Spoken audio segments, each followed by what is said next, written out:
প্রায় 7 বছর আগে হঠাৎ মানসিক ভারসাম্যহীন হয়ে পড়েন মাদারীপুরের সুফিয়া বেগম। প্রাথমিক চিকিৎসা করালেও অর্থের অভাবে স্ত্রীর উন্নত চিকিৎসা করাতে পারেননি মানিক শিকদার। বৃদ্ধ বয়সে পুরান বাজারে পান ও সিগারেট বিক্রি করেন। এতে যা আয় হয় তা দিয়েই কোনোভাবে চলছে দুজনের সংসার। আমার স্ত্রী আজকে 7 বছর ধরে পাগল।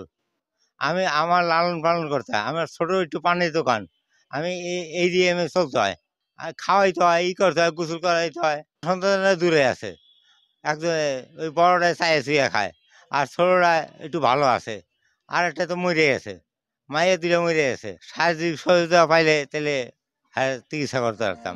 সুফিয়া বেগমের উন্নত চিকিৎসার জন্য প্রয়োজন অনেক অর্থের। অসহায় পরিবারটির সহায়তায় সমাজের বিত্তবানদের এগিয়ে আসার আহ্বান জানিয়েছেন এলাকাবাসী। সে অনেক যত্ন করে, মানে দেখা দিতেছে এখান থেকে আপনার ওই পুরান বাজারের আনাচে কানাচে একটা জায়গায় মানে গেলে সে আবার ধরে না বাসা নিয়ে আসে। ছোট্ট একটা পানের দোকান, সেখান থেকে কিছু টাকা ইনকাম হয়, সেক্ষেত্রে সেখান থেকে যতটুকু পারে সেটা করে।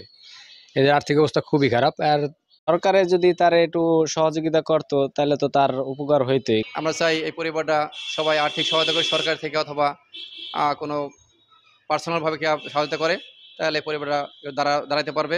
সবার সহযোগিতায় আবারও স্বাভাবিক জীবনে ফিরবেন সুফিয়া বেগম, এমনটাই আশা সবার। Desk report, channel 24।